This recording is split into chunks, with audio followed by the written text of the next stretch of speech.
So my name is Victoria Higgins, and I am a CPA, and I've been fortunate enough throughout my life to have worked with a bunch of different nonprofit organizations. So I have an understanding of what it means to work with nonprofits and how good it feels to help other people. My son Jeffrey I guess when he was in ninth grade, came to me one day and he was all stressed out about school and sports. And I tried to explain to him that there's a lot more to life than school and sports. And I asked him how he would feel about getting involved in working with nonprofits. So of course Jeffrey said to me, well, can my friends do this too? And I said, sure. So we decided that we were going to get together, all of Jeffrey's friends, and see whether we could do something. And what that something turned out to be was Aurora's Nonprofit Challenge. Aurora has two missions. It is to help the nonprofits that we support and raise money for them through fundraising. And the second is to educate the teenagers that are involved and help them learn about the outside world and how they can help the community. So it started off with 14 freshmen sitting in a small conference room in Harrington Park. We were doing our first event, which we decided was going to be a 5K walk. And our first year we wound up raising over $20,000, and that was more than we could have ever have hoped to raise in our freshman year. The following year I think we grew to about 30 or 40 people that got involved in some way, shape, or form. The second year we also added another large fundraiser, which was a dance show with people in wheelchairs. The first local wheelchair dance show, that was an amazing experience.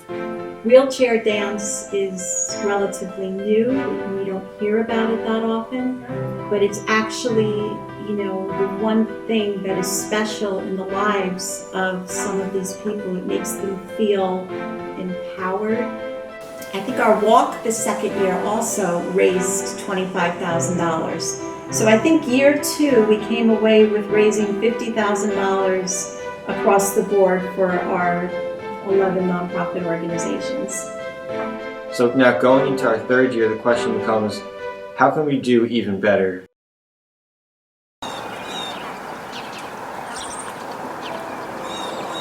So the Roll Call Wheelchair Dance Show always becomes, for me, it's the most stressful event that we do. This year's show was a little bit more difficult because we had about 30 to 40 kids from the after-school program down in Newark, and also 3 and 4-year-olds coming from the Somerset Community Action Program as well.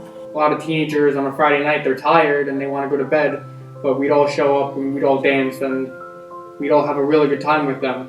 And they would make us laugh, and it was a really good experience for everybody involved. I don't think the Roll Call Wheelchair Dance Show is as much about raising money as it is about bringing awareness to the people that are in the audience and joy to the people that are on stage.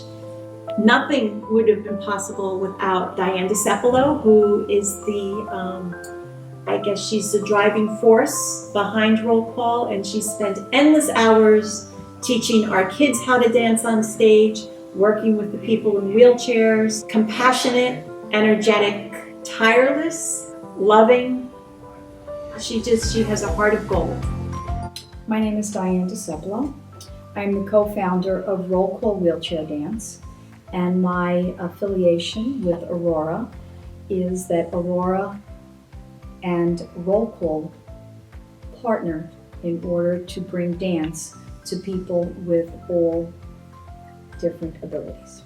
The first show that we did with Aurora was actually very groundbreaking because we had never had this many teenagers help us partner dance with our students.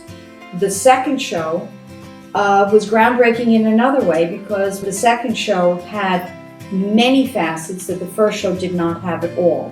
Different styles of dance. So we had very young children from a Somerset Action Project. The children are very bright, they're very eager to learn, enthusiastic, They were smart, they were charming, and they were a joy. So it was just very lovely to see even more scope in dance styles together with all disabilities, because we had special needs as well as wheelchair, as well as culturally many styles of dance. The third walk was by far, I think, our most successful event in terms of money raised, because we did raise over $50,000. Some of our organizations who really got involved and really participated, they walked away with roughly $12,000, and that's a lot of money for some of these organizations who don't get much funding. And also, the walk is a real exciting time for all the members of Aurora, because everybody gets to use their talents to contribute to the event, whether it's our artists design all the posters, our finance people, they do a budget, they monitor, the ticket sales, make sure that we're not spending more money than we're taking in. There's just a lot of opportunities associated with the walk for all the Aurora members to use their talents, and then to go out and compete against each other to see who can raise the most money for their nonprofits. So I think it's historically, it's just been a really exciting event that everybody really likes to be a part of. Like I said, I was one of the people who went from school to sports to school to sports, and that was really all I did. And Aurora opened up really a whole new world for me. And I think everybody who leaves Aurora, no matter what level of involvement, will take away from the organization that they have something to give that will absolutely make a difference in the lives of other people.